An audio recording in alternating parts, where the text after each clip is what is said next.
এমন বিশ্বে আমরা বাস করি, প্রতিনিয়ত যুদ্ধের হুমকি আমাদের ঘিরে থাকে। সবার সঙ্গে দেখা করার সুযোগ পেয়ে এবং আপনাদের প্রস্তুতি দেখে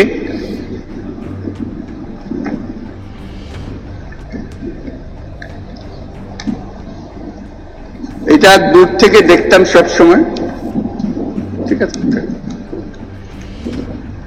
কিন্তু এত কাছের থেকে যারা এর সঙ্গে জড়িত দৈনন্দিনভাবে তাদের সঙ্গে নিয়ে দেখা করার সুযোগ পাওয়াতে খুবই আনন্দিত হলাম। অনেকের মতো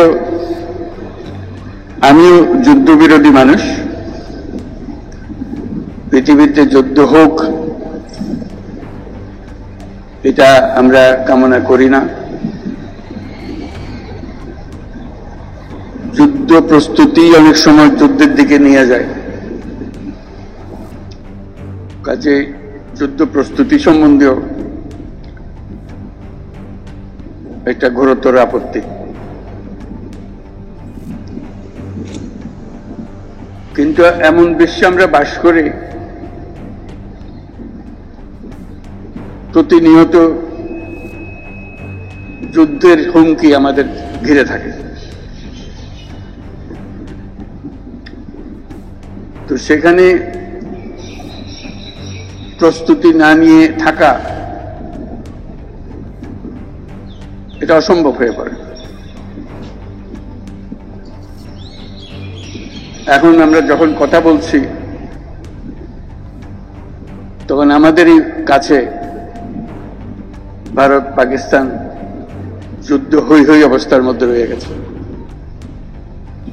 সকালের খবরে দেখলাম, হয়তো গুজব, আজকেই শুরু হয়ে যাবে যুদ্ধ। এরকম পরিস্থিতিতে আমরা বাস করি। তো কাজেই এই পরিস্থিতির মধ্যে প্রস্তুতি না নেওয়াটা আত্মঘাতী, এবং প্রস্তুতি নিতে হলে আধা আধি প্রস্তুতির কোনো জায়গা নেই। বিগত সরকারের যথেচ্ছাচারের কারণে যা ছিল তাও লুটপাট হয়ে গেছে। এই পরিস্থিতিতে আমাদের সামগ্রিক স্ট্র্যাটেজি ঠিক করতে হবে। শান্তির দিকে আমাদের হাত বাড়িয়ে রাখতে হবে সবসময়, কিন্তু প্রস্তুতিতেও থাকতে হবে। এই পরিস্থিতিতে আপনাদের সঙ্গে দেখা করে, আপনাদের আজকের মহড়াগুলো দেখে খুবই ভালো লাগলো। এগুলো আমরা সিনেমাতে দেখি, বাস্তবে দেখার খুব একটা সুযোগ হয় না। আজকে আপনাদের কারণে সেটা বাস্তবে দেখলাম। যারা এর পেছনে এটাকে এত সুন্দরভাবে করার জন্য, নিখুঁতভাবে করার জন্য চেষ্টা করেছেন, তাদের সবার জন্য আমরা ধন্যবাদ জানাচ্ছি। জোরে হাত তালিয়ে দিয়ে আমরা একটা ধন্যবাদ জানাচ্ছি। এতে আমাদের সাহস বাড়ে, শুধু যুদ্ধের সাহস না, এটা তো সাহস বটেই, যে আমাদেরই ছেলে মেয়েরা এরকম দুর্দান্তভাবে প্রস্তুতি নিতে পারে, কঠিন সমস্যার মোকাবেলা করতে পারে, এটা দেখে বুক ভরে যায়।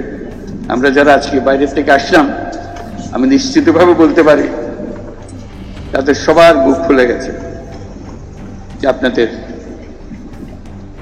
কৃতিত্ব দেখে, আপনাদের নিখুঁত ম্যানুভারিং দেখে। কাজে সেই অনুভূতিটা আপনাদেরকে জানিয়ে গেলাম।